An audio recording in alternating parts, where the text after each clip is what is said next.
banyak nulis soalnya. Bu Pipin, organ mana Bu? Lambung kemarin ya? Udah lambung deh ya? Lambung udah?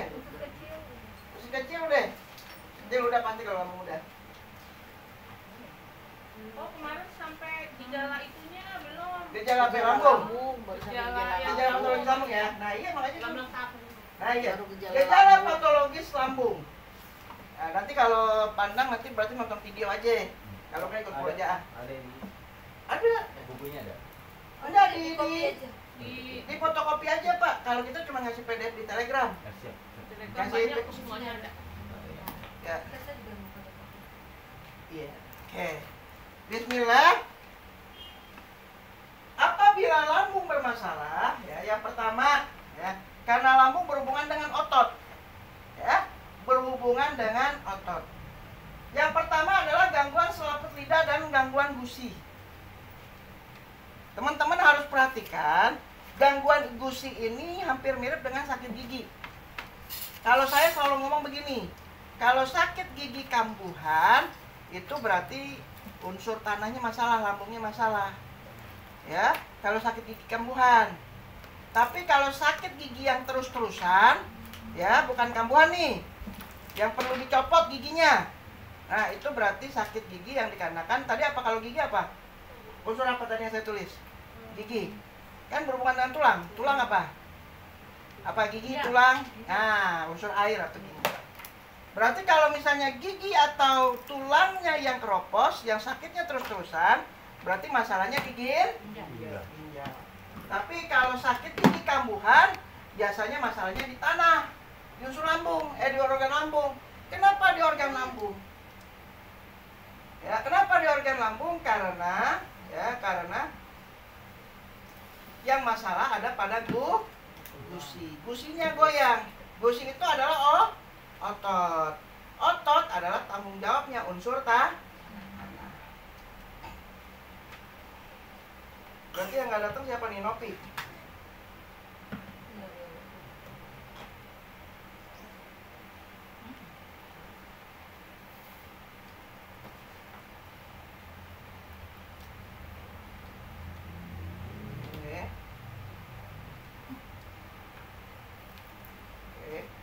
Nah, kemudian orangnya ya suka menyendiri. Ya, orangnya suka menyendiri. Kenapa suka menyendiri? Ingat, karena emosional unsur tanah adalah berpikir. Ya. Makanya orang dengan masalah unsur tanah selalu sifatnya depresi, ya, menyendiri. Kemudian terus-menerus kembung atau rasa penuh pada ulu hati atau kita sebut epigastrik, ya, seperti begah begitu. Ya. Kemudian rasa lapar yang tidak enak, Kemudian mudah merasa lapar, ya. Makanya orang yang punya penyakit lambung sebaiknya makan sedikit tapi sering. Ya, atau diet sekalian, ya, atau melatih diri diet. Kemudian ya kalau kurus berarti sering makan tapi sedikit-sedikit, ya. Jadi biasanya 3 kali nih, tapi makannya sering tapi sedikit-sedikit, dipecah aja, ya. Kemudian suka makan tetapi tetap kurus, ya. Kemudian juga orang yang punya penyakit lambung suka tidak bisa menelan, ya, karena kerongkongan tersumbat. Tidak bisa menelan karena kerongkongan tersumbat. Ini kita dapati biasanya pada pasien-pasien yang punya penyakit GERD. Ya, pasien-pasien yang punya penyakit GERD. Apa itu GERD? GERD itu adalah cairan lambung sampai ke gastro, esophagus. Ya, sampai sini. Sampai ke kerongkongan. Apa tuh? GERD itu cairan lambung sampai ke gastroesophagus, atau sampai ke kerongkongan, sehingga menyebabkan susah menelan atau seperti ada yang tertahan. Kemudian orang yang punya masalah di lambung suka berlaku yang aneh-aneh, eksentrik, ya, suka berlaku yang aneh-aneh atau kita sebut eksentrik. Ya, misalnya suka nyanyi di jalan gitu ya. Nah, suka joget-joget di atas motor atau di atas mobil gitu kan. Kemudian apa lagi tuh? Nausea, mual, ya, vomiting, muntah. Ya, suka mual dan suka muntah. Ya, gampang mual dan gampang muntah. Kemudian mulutnya kering, ya, atau malah justru banyak cairan pada mulut. Ya. Ingat, lambung ini unsur tanah. Unsur tanah PPL-nya apa? Lembab. Lembab itu bisa basah, bisa kering. Ya. Kemudian gangguannya gangguan pencernaan. Ya. Ingat, kalau orang yang punya penyakit di lambung, usus kecil, usus besar, kandung kemihnya juga ikut masalah. Ya, ini kan awal muasal. Kemarin saya kasih lihat ibu-ibu perjalanan makanan kan? Perjalanan makanan pertama kali masuk kemana? Ke lambung. Bukannya ke mulut, sipu ya, semua ke mulut.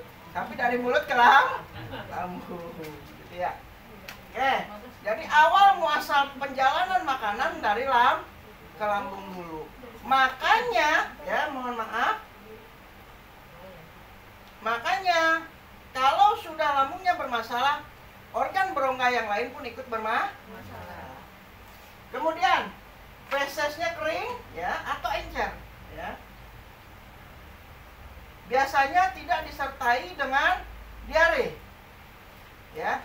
Yang harus diperhatikan fesesnya kering atau encer ini justru fesesnya bisa warnanya bisa hitam. Ya, bisa hitam atau malah warnanya kuning.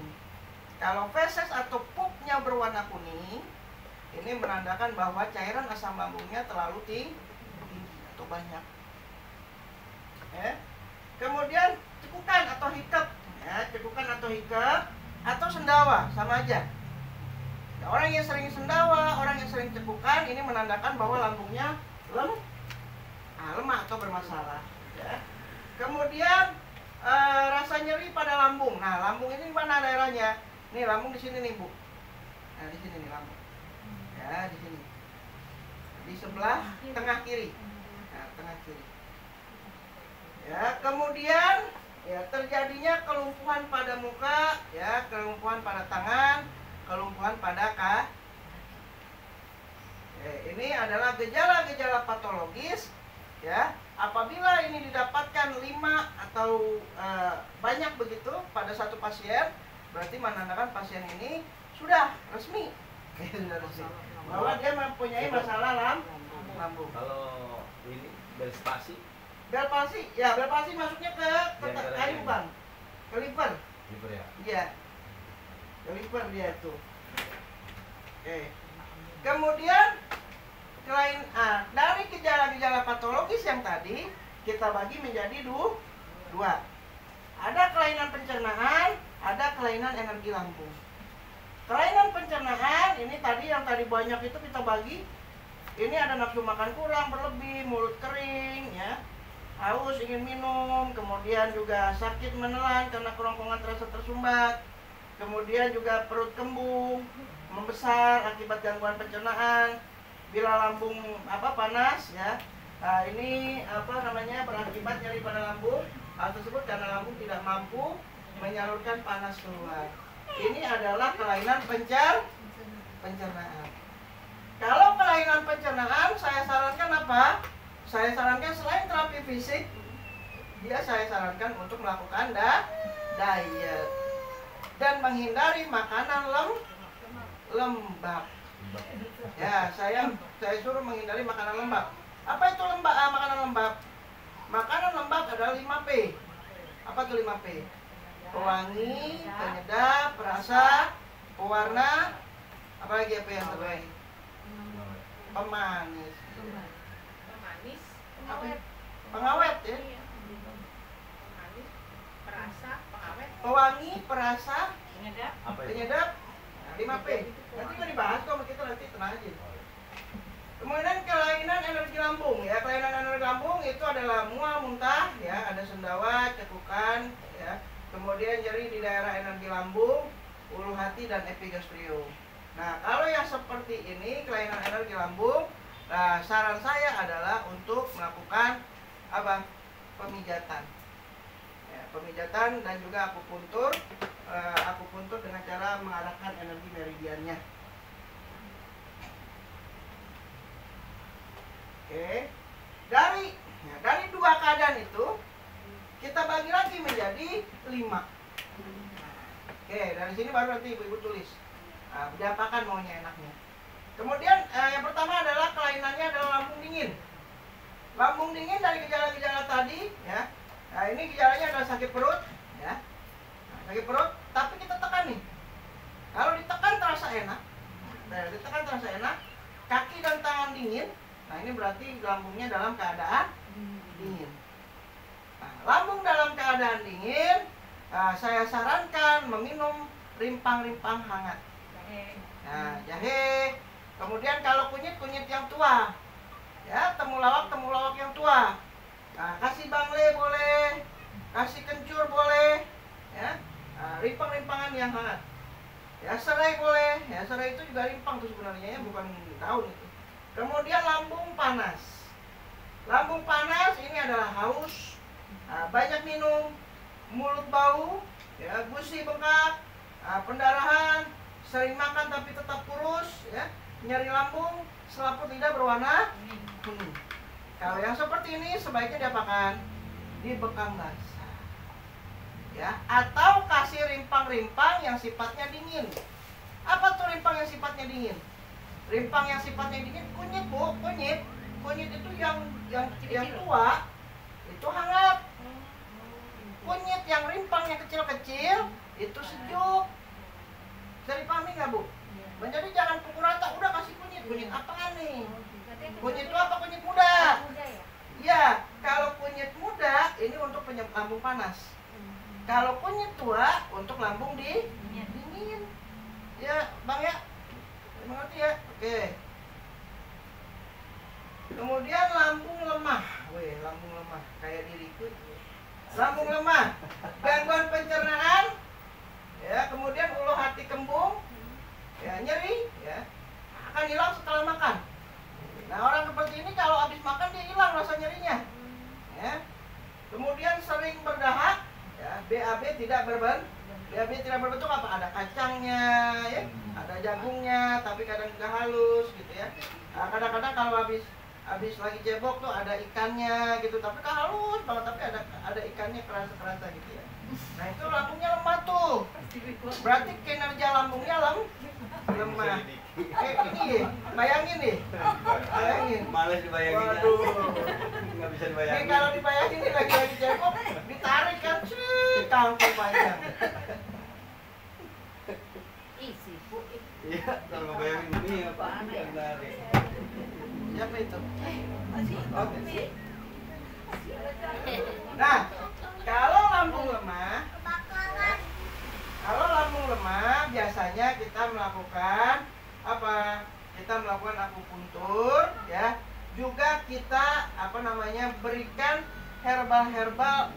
Ditakutkan lambungnya memiliki tukak, ya. Kita kasih herbal yang sifatnya penguat jaringan lambung. Apa herbal penguat jaringan lambung? Nah, teman-teman boleh kasih gamak, ya, boleh kasih albumin, ya. Itu penguat jaringan lambung, ya. Kemudian energi lambung yang berbalik.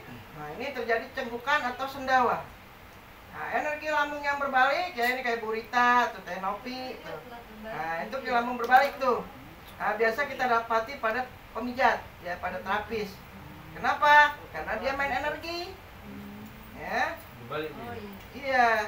Jadi jangan salah, ya, terapis itu dia kan kita ada perputaran energi, ya, ada ilmu kekekalan energi, ya, ilmu kekekalan energi. Energi itu selalu berputar, energi tidak akan habis, ya. Ingat ketika kita mijat pasien atau apa, pasti energinya kita serap, berputar begitu, berotasi. Ya, itulah alasannya. Nah, banyak kan ya pada terapis energinya terlalu kuat, menolak energi negatif, makanya terjadi energi lambung berbalik. Paham ya bu ya? Oke. Cara ngatasi? Nah, cara ngatasinnya, ya, melakukan apa? senam pernapasan. Nechin Qigong. Oke. Kemudian lambung yang berlebih. Ya. Lambung apa? Ya? Kayak apa? Kan belum diajar, kan tidak ajarin. Ya, kesehatan. Jatuh. Tapi beliin es dulu kalau diajar. Belum ada esnya. Ya, perut, lambung yang berlebih. Perut penuh, ya, kembung. Nyeri kalau ditekan, ya. Kalau tadi, ya kalau lambung dingin, kalau ditekan tuh terasa enak. Kalau ini malah kalau ditekan tuh terasa sakit.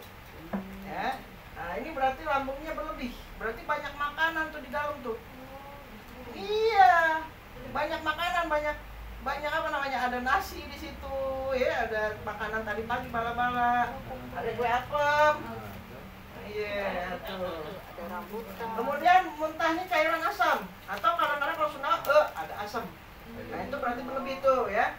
Kemudian berbau. Nah, orangnya biasanya susah iya, bau pasti, Bang. Kemudian orangnya susah tidur. Ya, susah tidur. Nah, yang seperti ini lakukan makan apa? Makan fiber. Ya. Pembersihan lambung, pembersihan pencernaan. Makan fiber. Kemudian kalau yang paling gampang itu daun siena atau daun jati cina. Itu paling gampang tuh. Atau minum madu detox lah, udah ada tuh. Ibu ya. Kita masuk ke usus besar. Usus besar. Ya, lambung kita tutup, kita masuk ke usus besar. Usus besar. Usus besar itu fungsinya dua, ya. Yang pertama untuk membuang ampas makanan, ya, untuk membuang ampas makanan. Ya, kemudian, ya, berperan juga dalam buang air kecil. Kenapa dia berperan dalam buang air kecil? Perhatikan, pada usus besar ada rektum. Nih, pada usus besar ada rektum. Ya. Makanya kalau orang pasti kencing. Ya kan, kalau orang kencing nggak pernah Bayarnya ya? double. Bayarnya double kalau kalau kencing cuma 2.000. Ya. Ya deh, kalau kencing cuma 2.000, kalau 5.000. Kenapa? Karena ada rektum. Nah, rektum ini dia apa namanya? Dempet-dempetan dengan kandung kemih. Ketika dia ditekan, ya, atau ketika dia ngeden atau lewat sini, ya sudah pasti kandung kemihnya ikut tekan, ya, otomatis pipis. Ya.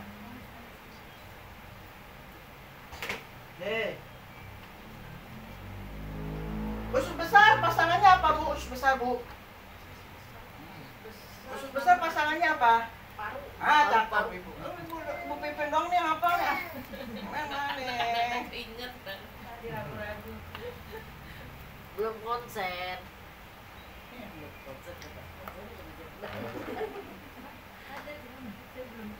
Ada, Bang. Ada. Di PDF ada semua. Tapi emang teman-teman pengen ngeprint aja. Teman-teman pengen fotokopi. Karena kalau fotokopi kan lain bisa coret-coret gitu kali. Nah, gejala patologis kalau terjadi lambungnya bermasalah. Apa gejala patologis yang pertama? Terjadi sekresi hidung. Apa sekresi hidung? Hidungnya sering upilan. Ada kerak pada hidung. Nah, orang kalau hidungnya sering upilan, ingat kan, ini adalah unsur logam. Unsur logam ini hubungannya ke hidung kan? Ya. Makanya kalau hidungnya bau begitu ya, hidungnya sering upil ya, menandakan paru-paru dan usus besarnya bermasalah. Lo Sipu, apa hubungannya hidung sama usus besar? Ya ada kan unsur logam. Ya. Makanya kita bisa lihat kalau orang yang hidungnya misalnya ada kerak-kerak begitu. Nah, ini berarti paru-parunya bermasalah. Usus besarnya juga bermasalah. Kemudian apa tuh? Kulitnya mudah berdarah. Ya, kulit mudah berdarah. Kemudian sudut bibir kering. Ya, sudut bibir kering di sini nih. Ya, kering. Ya, kemudian anus terasa berat. Ya kenapa anus terasa berat? Ya udah pasti karena usus besar adalah tempat tinja. Ya, tempat tinja. Kemudian sembelit atau diare. Kalau sembelit berarti panas, kalau diare berarti dingin. Ya. Kemudian wasir. Nah, wasir yang merupakan kelanjutan dari keadaan konstipasi. Ya, wasir itu karena keadaan sembelit. Ya. Orang nggak mungkin wasir kalau misalnya nggak sembelit. Tetapi kalau zaman ayeuna, ya zaman sekarang, wasir itu bisa jadi bukan karena sembelit aja. Ada juga pasien-pasien yang wasir dikarenakan Lahiran bukan? ya bisa kelahiran, bisa juga karena apa? Tingkah laku seksual yang bermasalah. Ya, terutama pada orang-orang ya, tuh tempatnya bukan di depan, di belakang. Iya. Iya kan? Jadi aja tuh wasir. Tapi kenapa sih Bu ada yang udah operasi masih ada lagi? Iya. Kalau Bisa saya hilang. melihat Bu, penyakit itu kan ajab juga sih. Iya. Saya wasir ini bisa diobati dengan lintah. Lintah. Copot benar. Oh iya? Ada Bu, pasien saya cakep banget. Takutnya masih dalam. Iya, ada pasien. Enggak Enggak di masuk. pinggir-pinggirannya. Tapi ada yang di dalam sih ya. Ada. Yang masuk ke dalam mah lintah hidup. Soalnya dia hombreng. Wasir merupakan kelanjutan dari keadaan konstipasi. Ya. Lintah kita tahu itu tempat tai, nggak bakal mau dinyium lah. Oh iya. Nggak bakal mau. Oh, Dia lintah. nyium bau alkohol atau parfum aja nggak mau. Apalagi bau Gimana tai. dia nggak mau? Iya. Cuman manusia aja yang bau tai dicium. Iya. Iya, manusia ya. Aduh, Salah. dah. Lebih parah Bu Intan. Hah? Manusia. Manusia. Iya, tapi Iya, manusia nama lintah manusia mah darat, lebih Pak. kepala dari binatang. Iya. Parah lagi ya. Iya, kemudian timbul batuk ya dan juga sesak nafas ya. Rasa ngilu pada gigi ya, ngilu, gitu ngilu tapi bukan sakit gigi ya, ngilu. Ya, seperti habis makan es. Ya. Kemudian rasa sakit ya pada leher, ya rasa sakit pada leher, terutama bagian ini samping. Iya. Ya. Kemudian susah buang air besar karena adanya panas di dalam usus besar. Kemudian juga apa tuh perut mules dan berbunyi borboritmi. Kemudian rasa menusuk di dalam perut. Dari gejala-gejala ini ya teman-teman kita bagi menjadi dua keadaan. Usus besarnya dingin atau usus besarnya panas. Yang gampang adalah tinggal diare atau sembelit. Kalau diare sudah pasti dingin, kalau sembelit pasti panas. Ya, usus besar dingin sakit perut, perut bunyi ya, bercok. Kemudian kaki tangan dingin dan suka hangat. Nah, kemudian usus besar yang panas, sakit perut, susah BAB, diare dengan BAB yang ampasnya berbentuk ya atau kadang masih berbentuk makanan, kotoran dengan bau yang tidak enak, ya. Kemudian juga BAB yang bercampur darah, adanya panas di sekitar anus dan keluar darah.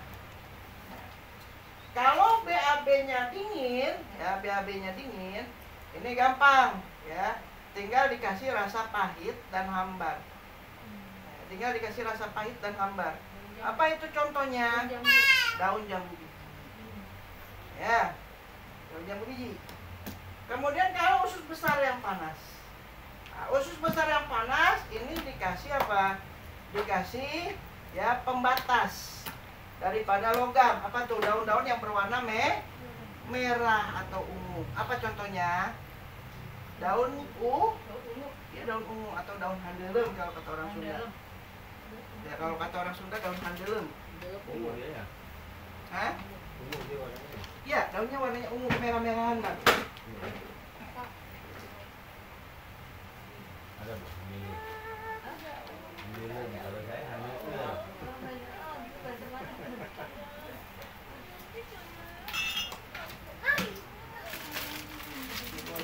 Bocil.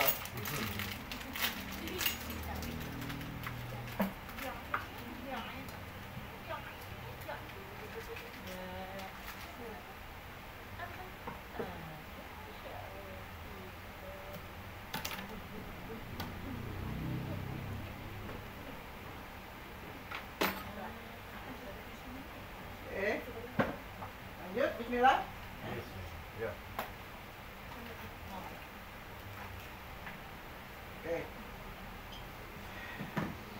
Tapi ya, teman-teman harus hati-hati ya.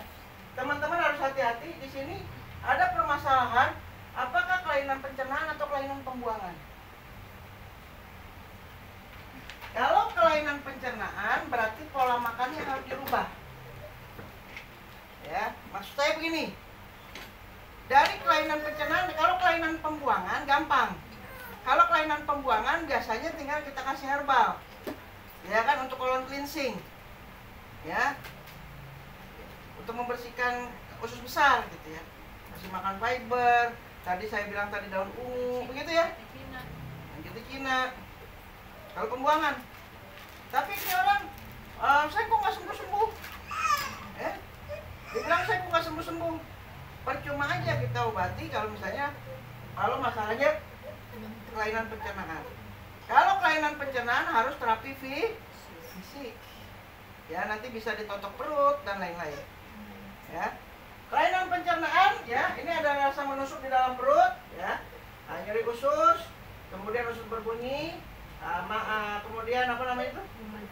Mulas ya dan diare.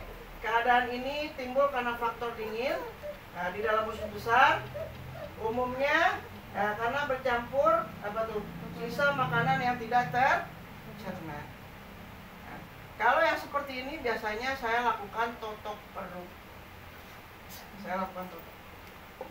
Nah, sekarang kelainan pembuangan. Kelainan pembuangan sulit BAB, sembelit karena faktor panas pada usus besar, diare, BAB berdarah, wasir sebagai kelanjutan konstipasi. Kalau yang seperti ini, ya kita lakukan apa? Gampang, tinggal kasih herbal. Ya, di situ ada madu detox, ya ada daun jati Cina, ada daun ungu dan lain-lain. Itu nggak mesti harus dibentuk ya.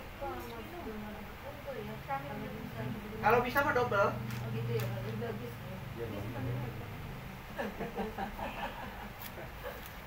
Udah dikasih. Nggak apa-apa ambil. Nggak apa-apa. Situ siapa? Ambil apa dia? Ini. Nih. Rambutan. Ambil ya. Rambutan? Ini bawahnya di tengah. Rambutannya bawa ke tengah tuh. Ah, bawa satu-satu ambil. Ambil lang, ambil. Oke. Kita lanjut ke kandung kemih. Kita mah di sini santai aja makan, nggak apa-apa minum. Neng aja bikin kopi. Ya nggak boleh tidur. Nggak boleh tidur jangan. Makanya Kan belajar. Ya nggak boleh tidur. Ya, sekarang kita masuk ke kandung kemih. Kandung kemih adalah yang terakhir kita bahas ya untuk Sedotan ini. fenomena organ. Kita sudah ambil di Bapak. Ya, kandung kemih. Ambil satu. Oh, satu lah. Nih, ini ujungnya. Tarik. Tarik. Kandung kemih ya yang pertama fungsinya adalah mengatur cairan tubuh ya. Mengatur cairan tubuh. Dan bukan memproduksi ya, mengatur. Kemudian hasil olahan limfa dan lambung ya yang berbentuk cairan. Ya, kandung kemih kemarin kita sudah bahas, dia menyerap apa namanya? Dia apa menampung cairan. Untuk di mana? Untuk dibuang. Oke.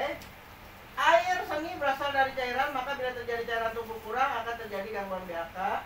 Kemudian rasa asin dibutuhkan untuk mengembangkan fungsinya. Oke. Sekarang gejala patologis daripada kandung kemih. Yang pertama ya, kalau misalnya ada pasien kita datang ke kita dengan gejala-gejala seperti ini, hidung mampet, ya sering mimisan, ya. Kemudian juga pusing kepala bagian tengah. Nah, mana pusing kepala bagian tengah ya? Sini. Nah, di sini. Oke. Kemudian juga nyeri sewaktu atau sehabis kencing. Jadi sehabis kencing atau sewaktu kencing dia sakit, nyeri, anyang-anyangan gitu. Kemudian sukar buang air kecil atau sering buang air kecil. Kemudian juga apa namanya? Mata bagaikan terlepas. Tahu mata bagaikan terlepas? Jadi kayak mau keluar gitu, pengen keluar. Kemudian apa tuh?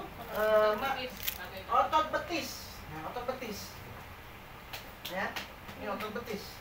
Karena kandung kemih ini yang di belakang tubuh kita hanya kandung kemih. Saya perhatikan, dengarkan teman-teman. Yang di belakang tubuh kita, penampungan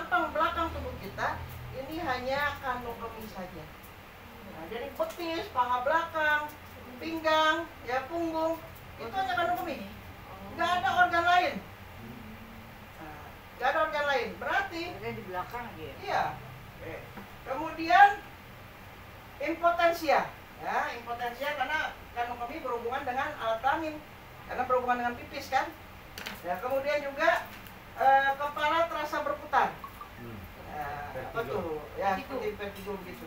Kemudian peradangan dan pembengkakan saluran kencing sehingga timbul kencing nanah. Kaku pada leher, terutama leher belakang. Ya, terutama leher belakang. Ya. Kemudian telinga berbunyi, beser urin, kemudian kencing yang tertahan, ya. Apa itu kencing tertahan? Habis pipis, kemudian kita pasang celana masih keluar. Nah, ya. Kemudian enuresis. Enuresis itu keluar air kencing yang tidak disengaja. Ya. Kemudian badan yang tidak dapat memutar ke kiri ke kanan. Kenapa? Karena kandung kemih berada di tengah. Jadi kalau badannya susah gitu ke kiri atau susah ke kanan, nah ini menandakan kandung kemihnya bermasalah. Juga dikarenakan kandung kemih menguasai tulang belakang. Nah, silakan tulis. Kandung kemih menguasai tulang belakang. Kantung atau Kandung. Kandung. Kandung kemih. Kalau kantung empedu. apa tadi kantung kemih Menguasai tulang belakang. menguasai Tulang belakang. Itu apa itu? Penyakitnya. Iya semua HNP, ya saraf berarti penjepit. kalau itu yang bermasalah pengkerokosan tulang termasuk kantung kemih. Oh, Ibu bekam basah pinggang, bekam basah punggung. Emang titiknya titik apa? Nah, titik kandung kemih. Nanti kita akan belajar beksu tuh, ya. ya. Iya, Oh yang belakang-belakang kandung kemih ya? kandung kemih nggak ada organ lain. Betis pun. Betis. Oke, punggung tidak dapat membungkuk dan menengadah. Ya, tidak dapat begini, ya. Tidak dapat menengadah begini. Kenapa? Karena tulang belakangnya bermasalah. Ya, tadi saya bilang tulang belakang dikuasai meridian kandung. Ya. Nah, hipotensi itu apa? Nah, tensinya lemah atau tensinya tinggi kandung kemih. Ya. Sering ngompol juga kandung kemih. Ya. Apa Ibu? Gunung. Jujur masih ngompol katanya. Ngompol. Ya, kita bagi gejala-gejala patologis ini menjadi dua. Ya. Kandung kemih dalam keadaan kuat dan kandung kemih dalam keadaan lemah. Kandung kemih dalam keadaan lemah dulu. Kandung kemih dalam keadaan lemah mengakibatkan ya su itu lemah ya. Ya se itu kuat. Kandung kemih dalam keadaan lemah dan dingin ini adalah mengakibatkan telinga berdengung, hipotensi, kepala berputar, ya, kemudian ngompol, warna mukanya gelap. Ya, kita bisa dapati juga ada menghitam pada bawah kelopak mata. Soalnya berhubungan sama ginjal dia. Iya, kan kandung kemih sama ginjal. Iya, tapi Nah, rongga. kandung kemih organ berpasangan dengan ginjal. Ginjal. Iya. Oh jadi dua-duanya. Iya, aji gile. Iya, kalau kurang tidur kan ginjalnya jadi lemah kan? Nah sekarang kandung kemih yang kuat, ya, kandung kemih yang panas, ya, kandung kemih yang kuat panas, ya. Ini kandung kemihnya mengakibatkan mimisan, ya, kemudian wasir, pembengkakan saluran kencing, ya, kencingnya kadang bernanah. Ya, kan kencingnya juga kadang-kadang mohon maaf berwarna merah. Ya, kencingnya berwarna merah, ada darahnya begitu. Ya, dan juga kadang berbusa. Lah yang berbusa. Kemudian kandung kemih ini menyebabkan buang air kecil sakit, beser kemih, kencing berdarah, ya. Kemudian juga retensi urin atau urin bertertahan, sakit kepala, punggung yang tidak dapat dibengkokkan atau punggung yang tidak dapat ditengadahkan atau dibungkukan begitu, ya, karena tulang belakangnya bermasalah. Bagaimana caranya? Ya kalau kandung kemihnya lemah, dingin, ya. Ini nanti pakai terapi panas. Berarti TBC tulang termasuk kandung kemih ya? Kandung kemih. Nah, kandung kemih yang lemah berarti nanti pakai terapi panas. Boleh teman-teman pakai totok punggung.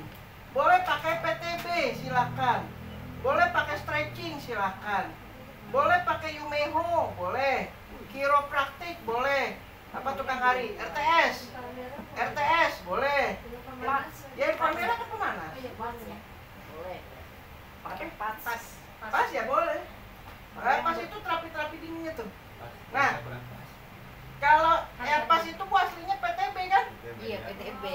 Ada beda-beda campur sinergi sama Thailand. Iya. Nah, sekarang kandung kemih yang sifatnya dingin, ya. Sifatnya panas. Kandung kemih yang sifatnya panas mah gampang. Apa? Bekambah. Dia pada sakit tulang belakang. Kalau Thai massage itu sifatnya untuk yang panas. Ngerti nggak? Kalau urut ini apa? Ya, kalau Thai massage sifatnya harus buat kena kandung kemih yang panas. Ngerti nggak, Bu? Thai massage. Karena sifatnya lembut. Nah, kalau yang kandung kemih yang dingin itu yang sifatnya kuat pijatannya. Nah, PTB, Chiro. Ya, makanya kan ada Thai massage Chiro. Dua-duanya harus kita kuasai. Gitu ya. Kalau Kapan? Saya nggak ngajarin tulang belakang ya, ngajarin. saya mau tanya. Mengajar. Kandung kalau kita cuma di kandung Saya udah gedean badan nih yang nggak bisa gini. kalau dia nggak mimisan, nggak wasit, cuman dia kencingnya berbusa aja, itu salah satu dari anak Iya. termasuk juga. Iya, masuk. Tapi maksudnya pengobatannya sama kan? Sama.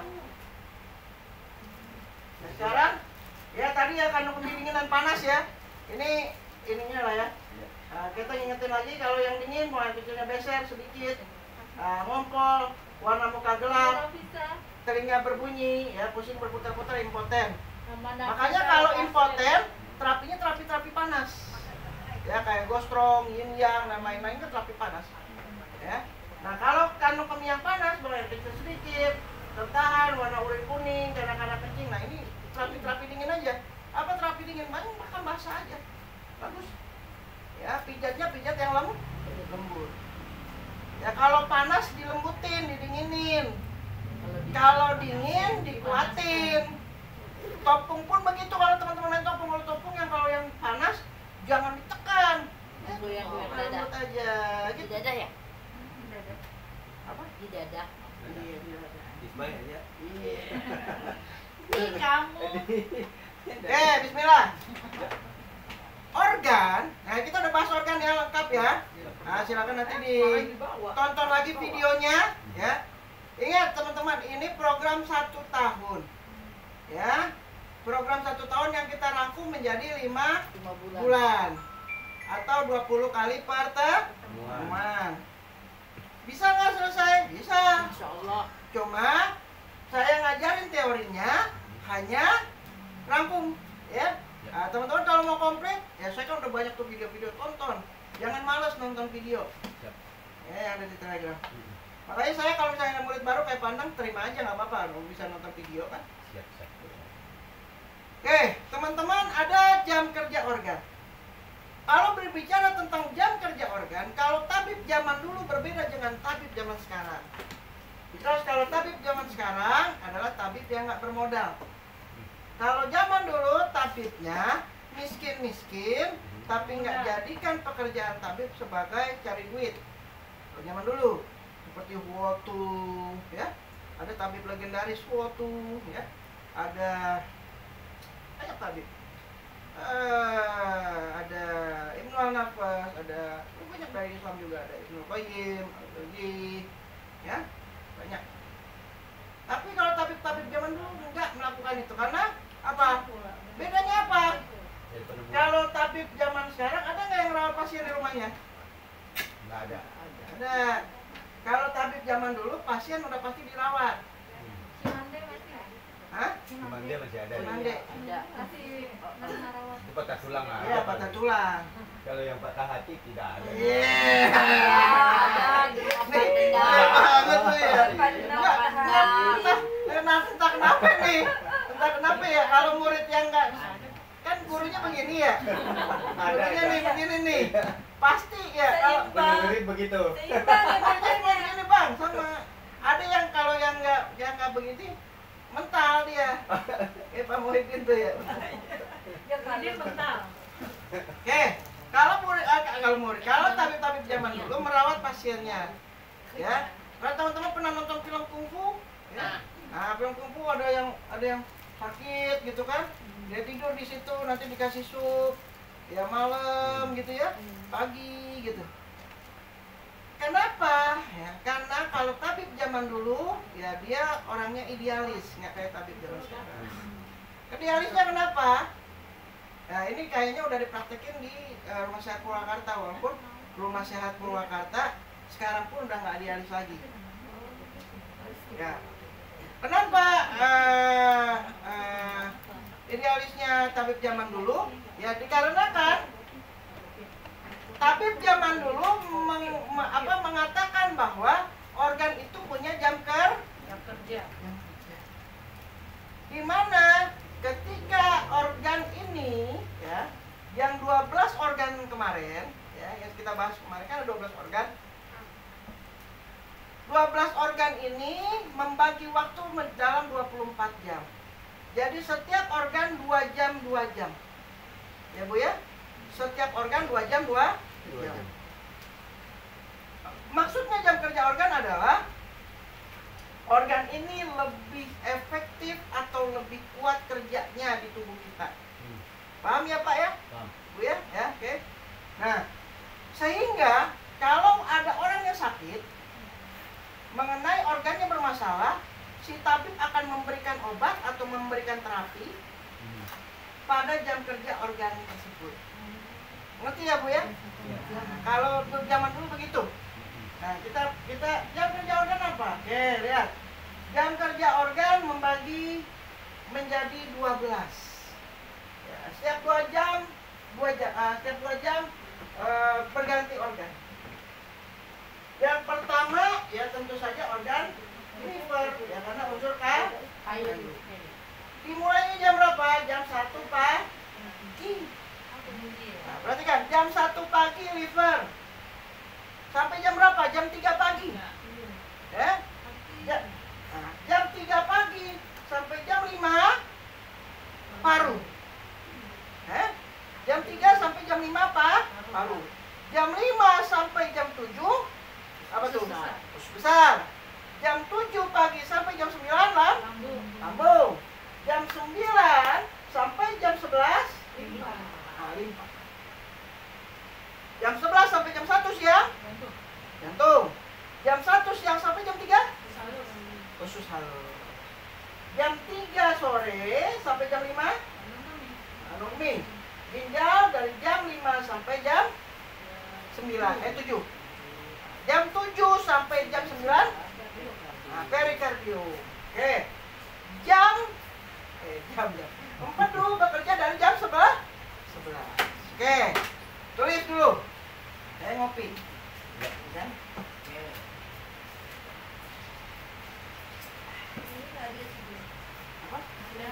Ada semua. Iya. Lebih pintar ya tulis Bu. Bu, benar. Nih Bu, ulamanya. Bu, kata Rasul nih. Ilmu itu kayak kuda. Nah, Untuk supaya kudanya makin kencang, nggak lari kemana-mana, diikat. Nah, ikatnya dengan mencatat. Nah, minimal yang penting-penting. Nah, teman-teman minimal yang penting.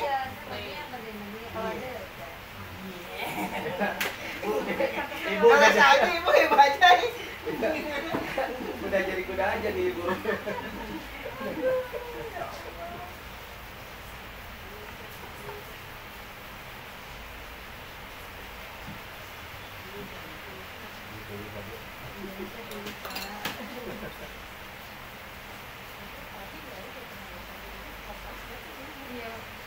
Perikardrium itu apa sih Bu? Jenis apa Bu? Hah? Perikardrium. Perikardium itu pembuluh jantung, Bang. Iya, selaput jantung.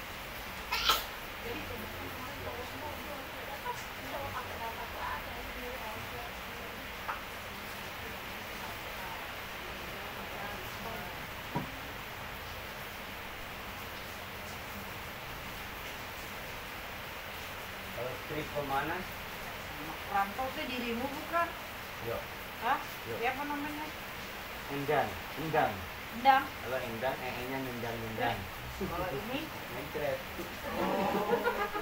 lucu juga MB. Perhatiin. Wah, kasih ya kayu mencret ya. Kadang-kadang. Ya, perhatikan. Nah, teman-teman, dari kita akan lihat dulu ya. Ya. Jam organ di atas dalam pengobatan klasik dimanfaatkan untuk jam terapi, pemberian herbal, karena sifat organ yang sedang bekerja akan lebih efektif dalam penanganan, baik itu terapi fisik, ya, baik itu terapi herbal, ya. Selain itu juga punya pengaruh besar pada jika melakukan konseling emosi yang kita sebut terapi psikis atau sembuh. Ingat, terapi itu ada tiga, WFU, Sempu, NEFU, sembuh. Terapi psikis, terapi herbal, terapi fisik. Jadi udah pernah kita bahas ya.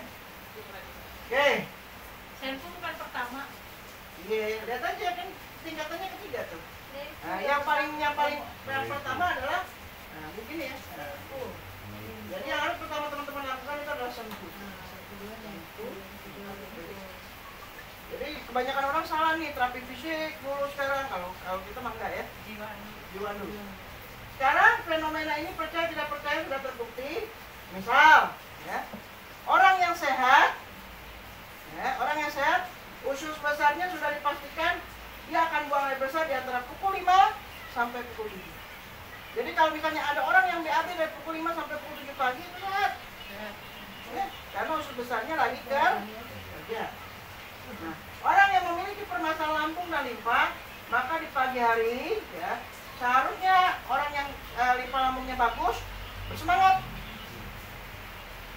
Tapi biasanya orang yang menderita sakit limpa dan lambung, biasanya di pagi hari ya mudah merasa lesu, mengantuk, disertai menguap. Ya. Oke. Lanjut.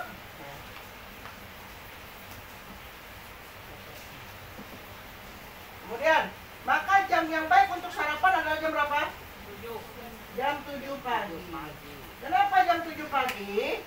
Ya, karena lambung lagi bekerja. Ya. Di mana saat itu lambung sudah siap mulai bekerja? Ayo isi saya. Kata dia. Ya. Jadi teman-teman ada pola yang salah sebenarnya nih. Pola yang salah kalau makan pagi proteinnya nggak komplit.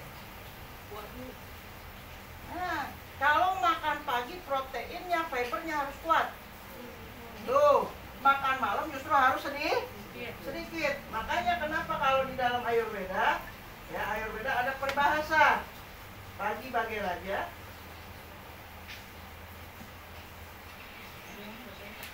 siang bagai pangeran, malam bagai pengemis. Malam ya bagai pengemis. Kenapa ada peribahasa seperti ini? Karena kita lihat tadi jam kerja organ, dari jam 5 ke atas ada jam kerja organ pencernaan nggak? Nggak ada. Dari jam 5 sore sampai jam pagi lagi itu nggak ada organ pencernaan. Makanya kalau bisa kalau malam itu jangan makan malam banyak-banyak. Nah, makan malamnya ya cukup ya dikit-dikit aja lah. Iya, makan pagi yang banyak. Kalau orang yang sudah ngerti kesehatan. Ya. Kemudian maka ya sunnah. Sekarang tahu tidak ya kenapa Rasulullah SAW memerintahkan kita tidur siang, terutama sebelum dan setelah sholat zuhur. Ya. Nah, itu beralasan agar jantung bisa istirahat, ya, tidak terlalu bekerja keras. Itu jam ya? Iya. Apalagi jam itu adalah jam di mana panas matahari sedang membara, yang membuat jantung keras bekerja. Maka Rasulullah menyunahkan koilullah, tidur siang. Untuk apa? Supaya jantung mulai redam apinya. Makanya ya kebiasaan tidur siang, ya yang terbaik ya tidur siang itu adalah sebentar ya, baru sholat ya, setelah sholat baru makan. Makan siang yang bagus itu adalah jam 1 sampai jam 3. Atau ya setengah 2, setengah 1 boleh. Ya, setengah 1 boleh setelah sholat zuhur.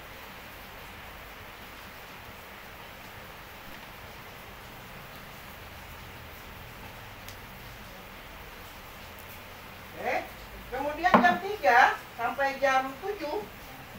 Jam 3 sampai jam 7 ini baiknya minum air putih. Kenapa? Karena jam 3 sore sampai jam 7 malam ini ginjal sedang bekerja. Ginjal dan kandung kemih sedang bekerja. Perkemihan, mengatur yin dan yang, panas dan dingin, temperatur tubuh, dikarenakan tubuh harus dikontrol panasnya pada jam-jam ini. Jadi jam 3 sore sampai jam 7 malam baiknya itu. Baiknya membersihkan perkemihan. Waktu-waktu ini juga dari jam 3 sampai jam 7 sore, perhatikan, ingat, kandung kemih dan ginjal itu unsur apa? Unsur air. Unsur air bertanggung jawab terhadap otak, ya.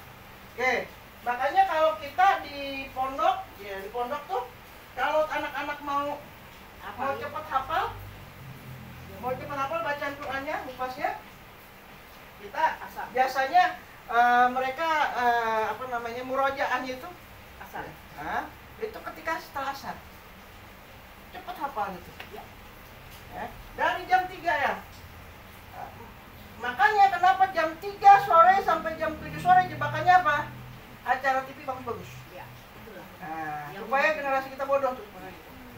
Waktu-waktu itu juga baik untuk pakai belajar, mengaji, ya, mengisi waktu dengan ibadah, ya.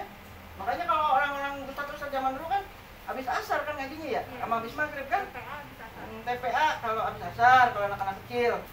Kalau yang udah gede habis maghrib, ya kan? Kalau bapak-bapaknya, kakek-kakek emang nggak perlu belajar soalnya, jadi cuma buat perenungan nasib aja gitu. Ya, menginginkan ya beristirahat sejenak. Maka dalam Islam baiknya bila kita isi masjid ya untuk beribadah sholat, duduk mengaji, taklim di antara dua sholat. Di antara dua sholat itu antara isya dan maghrib. Untuk wanita dan anak-anak juga menjadi alasan Rasulullah SAW untuk menutup pintu-pintu rumah. Ya, di maghrib untuk menutup pintu-pintu rumah. Kenapa? Ya, mendingan ngaji lo di rumah. Tuh. Ya, mendingan ngaji, alasannya itu. Mendingan mengaji di rumah, itu alasannya. Anak saya Dikarenakan apa? Ini saat yang tepat. Saat yang tepat itu apa? Untuk melakukan semua aktivitas di dalam rumah. Ya, kalau Rasulullah SAW dan para sahabat itu mengajarkan anaknya kan di dalam rumah. Ya. Nah, kita bersenda gurau sambil ngajar. Ya, habis maghrib itu ngajar anak kita, ngajar istri kita, ya. Ngajarin suami gimana tuh? Ngajarin suami. Selain alasan syaitan masuk ke dalam rumah-rumah kita. Ya, selain alasan syaitan masuk ke rumah-rumah kita. Nah, untuk Anda yang ingin anak-anak pintar yang menjadi penghafal yang kuat, memahami akan setiap pelajaran, ya, suruh ia belajar pada jam ini. Ya, jam ini juga adalah jam di mana orang bekerja menggunakan otak. Ya, akan sangat fokus dan konsentrasi. Juga jam 7 sampai jam 7 malam sampai jam 9 malam ini juga bagus. Kenapa? Karena periodikadium melindungi jantung, ya. Syaraf menuju otak berfungsi juga dengan baik. Ya, ini jam krusial. Pokoknya dari jam 3 sore sampai jam 9 malam itu jam untuk belajar. Jam untuk belajar menggunakan otak. Nah, kemudian kalau jam 9 malam ya sampai jam 11, ya, jam 9 malam sampai jam 11 tri pemanas atau sanca. Tri pemanas berhubungan dengan temperatur. Maka wajar dari jam 9 malam sampai jam 11 panas tubuh lagi tinggi-tingginya. Karena apa? Udara lagi dinginnya. Jam 9 sampai jam 11 jamnya sedang hangat. Ya, sancau atau tri pemanas, ya, atau imunitas tubuh, ya, ini akan merasakan hangat, ya. Dan panas yang bagus jelas apa? Harus dilepaskan. Nah, cara melepasnya gimana? Ya, kalau punya pasangan mengerti. Maka ya lelaki dan perempuan yang sehat ya maaf ya seharusnya mencari cara untuk melepaskan panas tubuhnya di jam ini. Jam 9 sampai jam 11. Kalau anaknya masih kecil mah enak bisa. Iya. Dari jam 12 sampai jam sekian. Nah, pukul 11 ya sampai pukul 3 adalah waktunya empedu sampai liver. Empedu dan liver melepaskan racun. Makanya di jam 11 sampai jam 3 nggak boleh bekerja, nggak boleh bangun. Wajib tidur. Makanya kalau ada terapis yang jam 11 masih kelayaban nyari pasien, ada ya, ada yang kayak gitu. Makanya terapisnya nyari penyakit. Di angkatan ini mungkin nggak ada. Di angkatan ini mungkin nggak ada, tapi di angkatan yang sebelum-sebelum banyak. Yang jam 1 masih ngider nyari pasien, nah itu nyari penyakit tuh. Angkatan ini enggak. Ya angkatan ini moga nggak ada ya. Mudah-mudahan. Karena enggak tidur. Karena baru ini juga. Hah? Baru juga. Itu ya? Itu ya? Nah, perhatikan. Kenapa Rasulullah Shallallahu Alaihi Wasallam tidur di sepertiga malam? Bangun di sepertiga malam. Bangunnya jam berapa? Jam 3 sampai jam 5 dia udah bangun tuh Rasulullah. Kenapa? Karena jam paru-paru bekerja. Bukannya jam 1 sampai jam 3, bukan? Sampai jam 1 sampai 3 hati. Tidak sepertiga malam itu. Bukan jam 3, Bang. Iya, suruh. Sampai jam Waktu subuh-subuh tuh. Dikira dari jam 1 sampai jam 3, Bukan. Waktunya tidur itu mah. Harus tidur itu. Bisa bangun. Jam 3 tuh Rasulullah bangunnya. Karena hadisnya apa? Hadisnya beruntung dapat kekayaan apa? Dapat kekayaan harta dunia dan akhirat yang apabila mendirikan sholat sebelum subuh. Nah, itu. Oke. Nah, lihat, orang yang punya penyakit paru-paru, ya, unsur logam, apa emosional logam? Marah. Logam. Sedih. Sedih. Makanya kalau kita mau numpahin kesedihan, numpahinnya bukan ke manusia. Allah. Tiga malam. Iya, jangan percaya pada manusia. Kalau lu percaya pada manusia, sakit hati.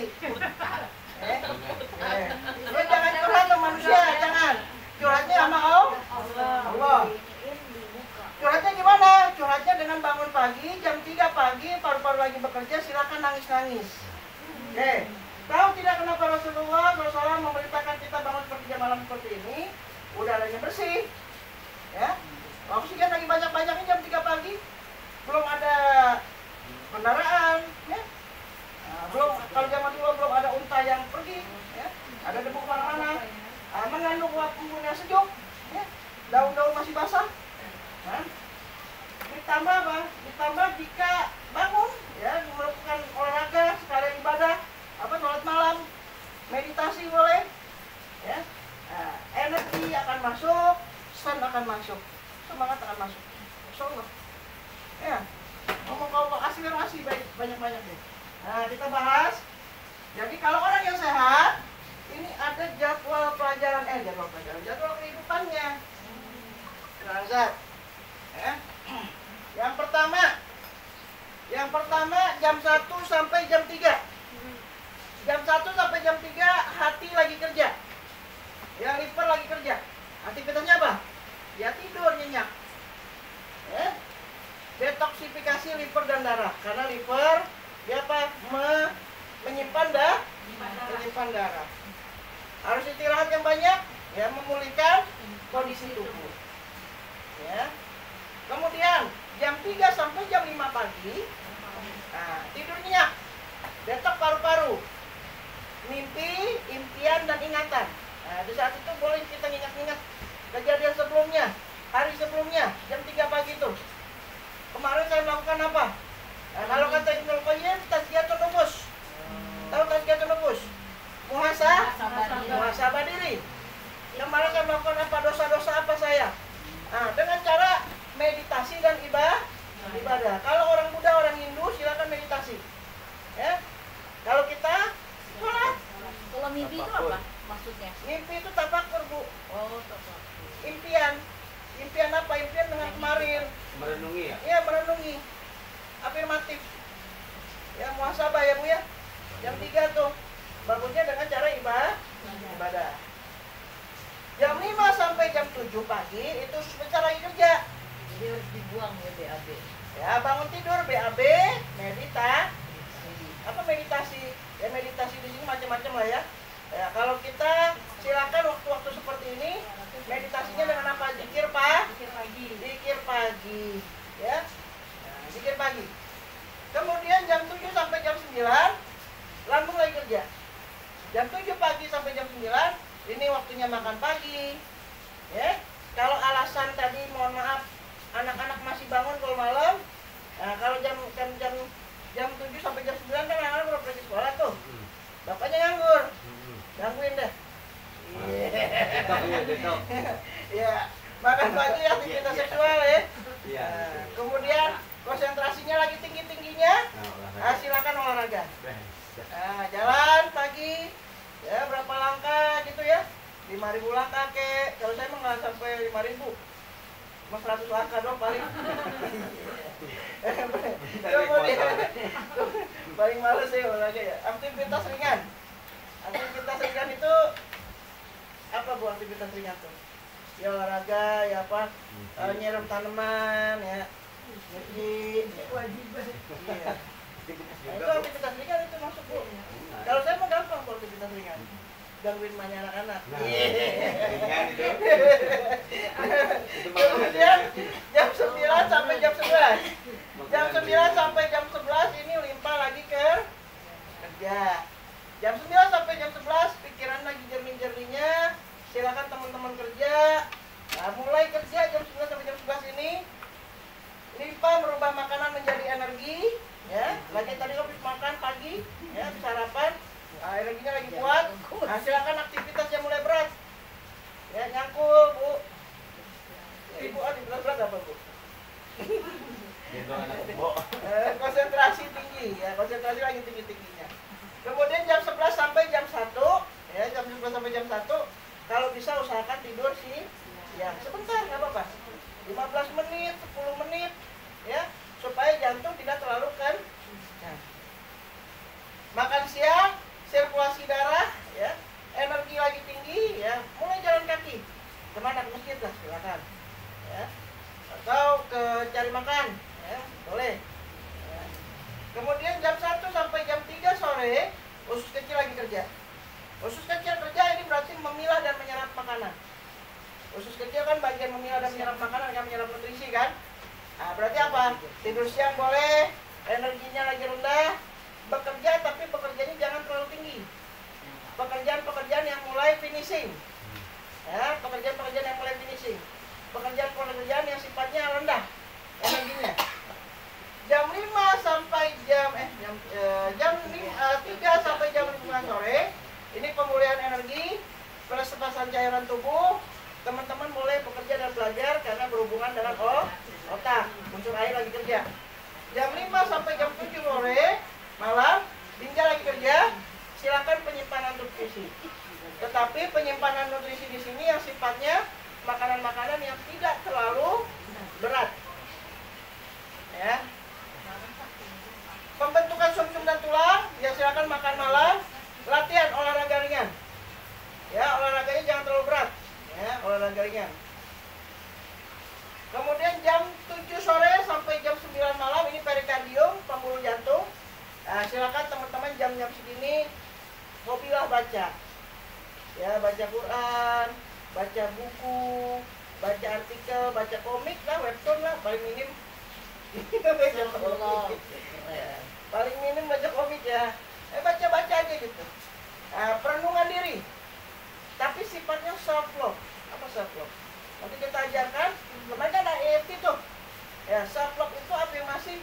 Saya cintai diri saya sayang diri saya bisa melakukan pekerjaan. Boleh afirmasi rezeki. Afirmasi rezeki misalnya gini. Saya mengeluarkan uang tadi sekian dan uang saya akan datang lebih banyak lagi. Boleh. Attraction seperti itu. Silakan teman-teman beli Quranic Attraction, buku itu bagus. Ya, di situ banyak afirmasi untuk self love. Ya, Quranic Attraction. Ada Quranic Attraction. itu juga nggak? Tulis. Bukunya warna hitam. Kayak apa tuh? Qur'anik. Oh lagi viral kan buku Ada ini. di online, Bu. Buku ini kan lagi viral kan? Quranic Attraction. Nih, biasanya dia sepaket dengan buku ini, Law of Attraction. Ya, biasanya sepaket itu bukunya. Iya, bukunya tentang self love, afirmasi diri. Seperti kalau misalnya kita mengeluarkan uang, ya Allah, aku keluarkan uang sekian. Nanti uang akan mendatangiku sebagaimana hadis Rasulullah. Akan datang lagi bersama teman-temannya lebih banyak lagi. Saya sudah kerahkan Ya ini uang. self love namanya. Boleh. Self love itu. Itu namanya self love. Tapi itu karena Allah kan. Karena Allah tuh, Bu. Memang itu udah janji Allah itu. Iya, iya. Oh ini kan ada yang kayak gitu. Iya, itu ada kan Quranic Attraction. Itu kan harapan, Bu, nggak apa-apa. Gak apa-apa dong. Enggak, kalau Enggak, yang gitu, bukan yang gitu. kalau Allah mah kaya, mau minta apa aja. Nih, Bu. Saya kalau duit nih kayak ibu nih, belanja nih. Saya belanja nih beli nasi uduk. Ya Allah, saya keluarin uang 20.000 buat belanja nasi uduk.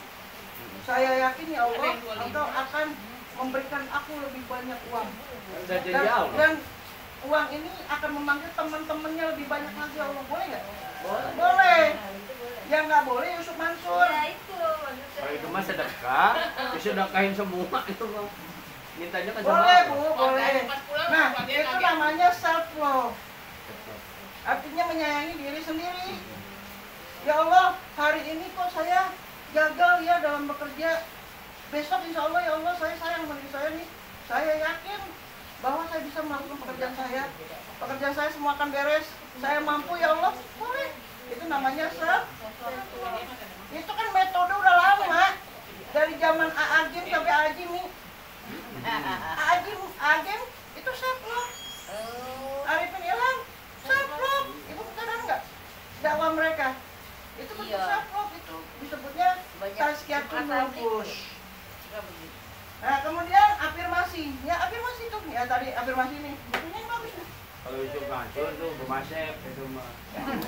Kemudian relaksasi. Apa relaksasi? Ya silakan pijat-pijat ringan, boleh. Ya. Kemudian jam berapa tuh? Jam 9. Beli aja bukunya bagus tuh. Dari jam 9 sampai ya dua-duanya beli. Ibu kasih cacat tuh. Dua-duanya mana? Ada banyak sih ya. Ini loh attraction dengan apa lagi? Situ beli ya? Punya. Beli aja. Udah aja Di banyak. sini aja di ininya posnya. Nih lihat. Jadi tinggal Jam tunggu. berapa? Jam 9 sampai jam 11. Ini trik pemanas. Ya siap penyembangan endokrin, metabolisme. Silakan kumpul-kumpul keluarga, silakan kumpul-kumpul teman jam segini. Jam 11. Boleh sampai jam 9 sampai jam 11. Silakan kumpul. Kumpul-kumpul bercanda-bercanda. Ya sama istri sama anak. Ya, melakukan aktivitas seksual boleh. Nah, mulai tidur. Habis seks, habis hubungan intim, ya atau habis main sama teman-teman capek, silakan langsung tidur. Jam 11 karena harus Tidur. Perbaikan sel tubuh, pelepasan empedu, ya pelepasan sel darah. Jangan sampai racun tubuh merusak darah.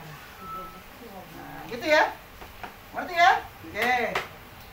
Yang harus dihafal oleh teman-teman adalah apa? Yang harus dihafal oleh teman-teman adalah jam kerja organ. Barakallahu fiik. Ya, silakan istirahat. Makan dulu baru sholat. Nah, subhanallahumma wa bihamdihi asyhadu an la ilaha illa anta astaghfiruka wa atubu ilaik. Bang, di sini kita karena ibu-ibu semua tadi awalnya kita punya budaya botram. Oh gitu. Iya. Oh, memang.